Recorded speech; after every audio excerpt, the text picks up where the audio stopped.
நம்ம யாரையும் அருவருப்பட வேண்டிய அவசியம் இல்லை.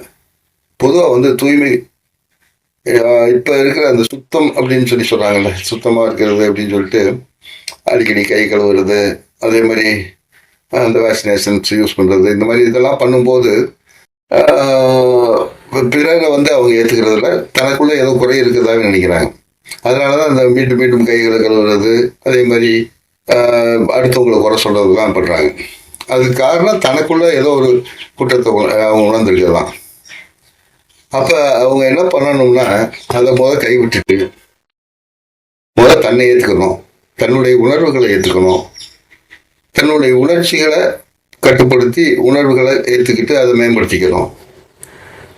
அதே மாதிரி சுற்றி இருக்கிற சுற்றுப்புறத்தை, தான் இருக்கிற இடத்த, தான் இருக்கிற வீடு, தான் இருக்கிற ஆஃபீஸு, அதே மாதிரி நம்மளை சுற்றி இருக்கவங்க, இவங்க எல்லாரையும் நம்ம மனதளவில் ஏற்றுக்கிற தன்மை வந்துருச்சு வச்சுங்களேன், அவங்களுக்கு அந்த வரக்கூடிய தொல்லைகள் வராது. பொதுவாக வந்து அதிகமாக சுத்தம் பார்க்குறவங்களுக்கு தோல் நோய்கள் வருதுன்னு சொல்கிறோம். சோரியாசிஸ் மாதிரி கடுமையான நோய்கள் கூட வர்றதுக்கு வாய்ப்பு இருக்குது.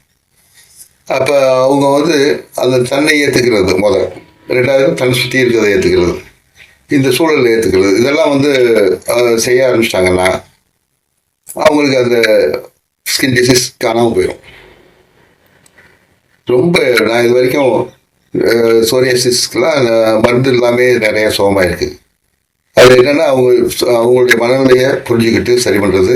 ரெண்டாவது இயற்கையை ஒத்த பழக்க வழக்கங்கள், இரவு சீக்கிரமாக தூங்கணும், காலையில் சீக்கிரம் எழுந்திக்கணும், நேரத்துக்கு சாப்பிடணும், மனதை இயல்பான உணர்வுகள் வச்சுக்கிறது.